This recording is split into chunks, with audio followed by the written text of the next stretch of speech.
Yeah, and as a performer, starting at a feverish pitch, how do you sustain that the whole time? Absolutely. The arc of the character. That's excellent. Yes. Ma'am, and then ma'am, and then sir. I wonder, Adam, because that's the name I see most clearly from here. Yes. If you would talk a bit, and I'm going from, I don't know, sublime to ridiculous. No, not either one of those. I just wanted you to talk about what it's like to have the whole ball of wax on your back, to do this as an actor. Well, I can tell you that I learned a whole lot from, I hadn't done a one-man show before this, and my friend Bob White, he also does an Iron Age Theater one-man show, Marks in Soho. It's a Howard Zinn play. He's toured that, I don't know how many performances. 250. Hundreds of performances. And he'd been doing it like 4 years when we started working on this. And he said, you're going to find everything's different now. He said, there's a little sort of club of us who do one-person shows. You find somebody else who did a one-person show and tell them you do one. They're like, oh, you're in the club. So, yeah, it's sort of having it all on your back. Yeah, there's no safety net. If you get lost, you got to find your own way out. That's pretty terrifying from the front end. So I'd say like the first performance of this play that I did, I was a wreck. I was a wreck. And there was a reviewer sitting right beside my knee. I mean, like, if I went like this, I would have kicked him right in the shin. And so I'm standing there, and there he is, and he's like, you son of a bitch. I can't, like, I'm saying the lines, but all I can think of, I want to smack him. So, but I found that after the second performance, like, basically what I do is, I don't care what the audience thinks. I need to go out there and do the show that we rehearsed, you know, and because a lot of people will tell you different things about one-person shows, and I find that's what works best for me. Because sometimes folks will say, well, you got to make sure you got them with you. What if you don't? I'm like, well, a modern theater audience, they don't, you may not be able to gauge that because the popularity of television and movies, they're not maybe used to interacting. So if you're making direct eye contact, some people, that's upsetting to them. They'll look away not because they're disinterested, but it just feels weird. Like, that person can see me. That's strange. So you have to ignore that and just do the work as it is. But that being said, after that first weekend of shows, I had some auditions with some companies that before would have made me very nervous. And, you know, I saw Bob later that week. I was like, Bob, I just went in and did them. He's like, well, you already faced the firing squad by yourself. That's nothing. Everything's easy now. And that's true. I mean, just a lot of big lessons learned from doing a one-person show. So I'm so glad I did. Ma'am? Not to be effusive, but I have to say I did want to compliment Mr. Hollenbach because it's really cool the way you wove into the actual dialogue that Mr. Altman actually talks about. Not only the main writings of Mr. Paine, but also the fact that those ideas were dialogue rather than the names of the actual writings themselves, and that was really, really neat. And then the other thing I wanted to say was not only was, you know, Mr. Altman, your performance was absolutely stunning. The depth and the fire and you really can tell, you feel it. But then the other thing I just wanted to say is in the direction and what have you, it's cool that you have him drinking because though he wasn't feverish, I think maybe the fact that, and you know, all of us when we are trying to say something, I mean, if you're drinking, maybe you do go through these, you know, types of things where you go from one subject to another. But the continuity works, and it was really terrific. And I was wondering, we're big PBS fans, if you would ever consider having PBS film it. Oh, yeah. Yeah. Right, my local affiliate. Yeah, that would be perfectly acceptable. I think all three of us. Yeah, I think we're agreed. We would say okay. Sir? Oh, Bill? Yes, sir, you. Well, I just want to mention that I read one of the phrases of Berton Paine back last semester or think about it. But my main question is about acting. What happens in real life? What would happen? Would somebody like would jump to the next one. No, try to find your way out. I mean, really, there's no, maybe you can go back, figure out if you can put it back in, but forward motion's good. So, yeah. Take another drink. Take another drink. Yeah. Find some sort of connective tissue. Tom, can I just add Absolutely. something to what the lady said back there about the structure of the writing of this? I wanted to find a way to put this into the discussion. I've always objected to characterizing Thomas Paine as a corset maker because it was used as a slander. But the way he made that a metaphor for women impression is just brilliant. I mean, it's just brilliant. I'll never object to the corset maker again because I'll always remember that way he turned that around, turned it on its head. So that was really brilliant. I have to say something here and give John a bone. That he, in a discussion relatively early on in the writing of the play, he suggested, he mentioned, the whale, the corsets, whalebone, and whales. So, I mean, he knew it, and it was, we had a nice, I think we had a very nice sort of back and forth. Sometimes it got a little, we didn't always agree, but we had a lot of, he fed me some really good stuff, and that was one part. I mean, I love that part of the play, and I would have loved him to stay silent and said thank you. But there it is. The idea came from my director.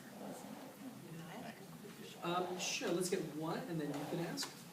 Oh, I just wanted to, first of all, compliment you on the writing and the acting and production. It wasn't much better than I expected. But I have to correct myself. I believe the date is 1806, not 1807. Paine was still appealing this business in 1807. The election was 1806. You mean the appeal wasn't only an hour long?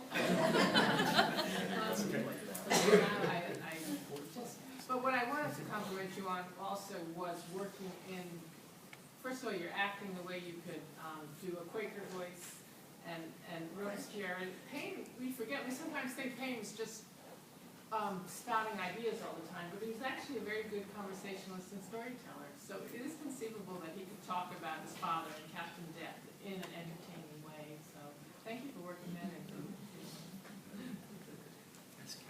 Well, I just wanted to ask John, I don't know that it was your idea, but I would imagine it was. How did Thomas Paine become your next subject so many years ago? Iron Age Theater has a sort of social justice arm. So we do sort of traditional American theater, and we do a lot of different things. And then we made this decision we wanted to work with social justice issues, and we ended up, we were doing Marks in Soho, and we were in Los Angeles at a place called the Electric Lodge, doing a date with Howard Zinn. So Zinn and we were hanging out in the green room.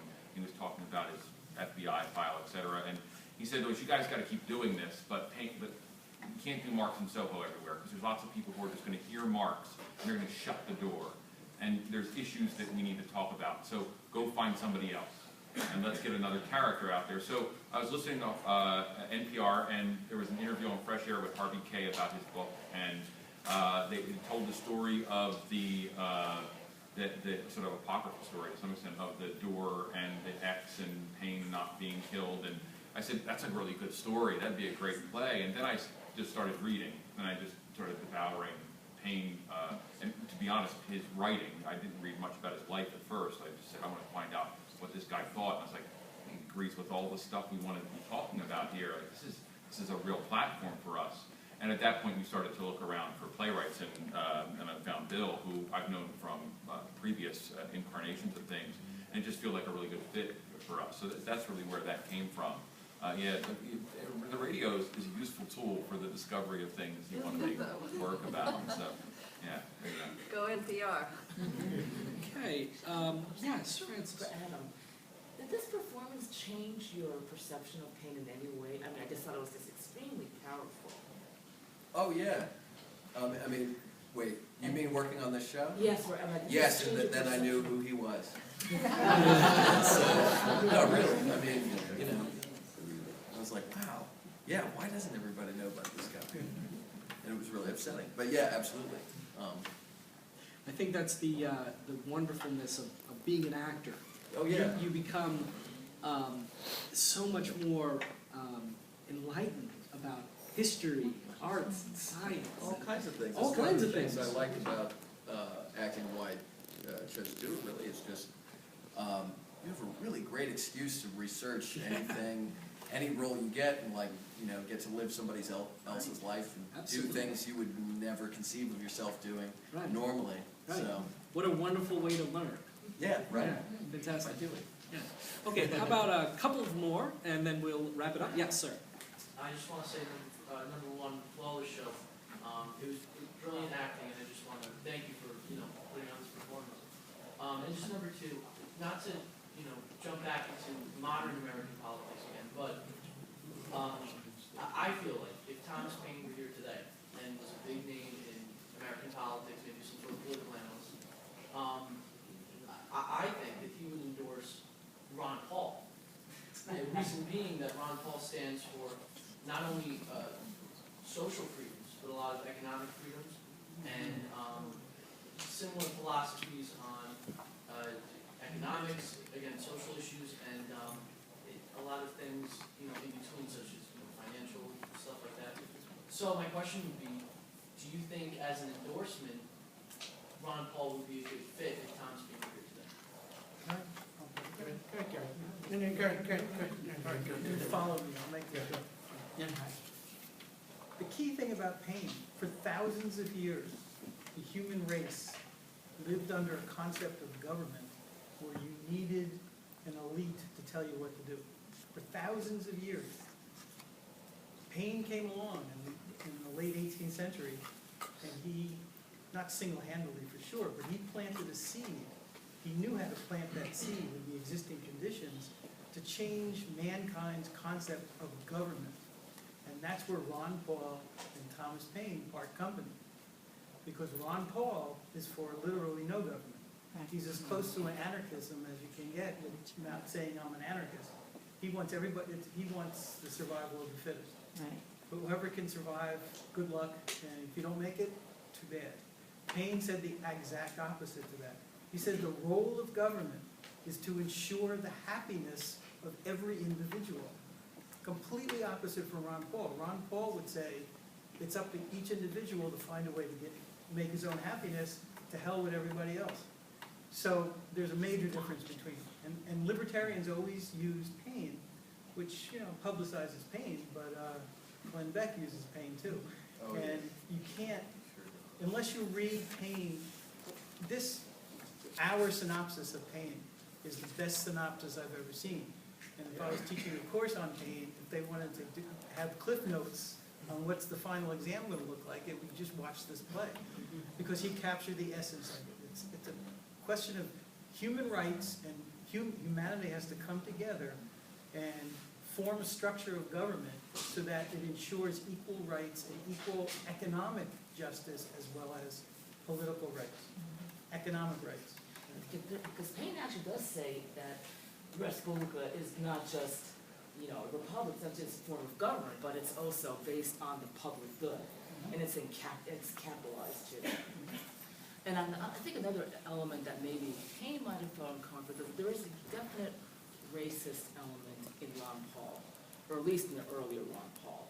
And as we know, Paine supported, he's one of the first to support the abolition of slaves, so I kind of doubt he would have been in Ron Paul's camp, even though there's definitely an intersection. One more.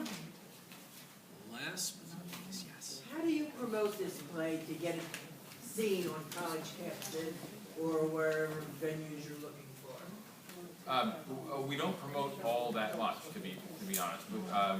Adam is a full-time working actor, so like I said earlier, we closed the show. He and I closed the show Sunday night. We opened another show Tuesday and Wednesday, a U.S. premiere, and then we got in the car and drove up here on Thursday. So Which is today. Which is today. So finding the slots for us is hard. As we move forward, it is become more attractive to do this in a lot of ways. And with the other play with Marx and Soho, we now have a vast sort of network of history professors, et cetera, that we can contact and work with. So letting people see the fire, I mean, we certainly use our YouTube page to allow people to have access to scenes so they can see sort of what it is. And then if people ask, we slot them in where we can. How many times have you done Paine? I don't know, 20-ish, 20, 25, something like that. Yeah, something like that, yeah. Thank you. Okay, well, let's put our hands together for this wonderful.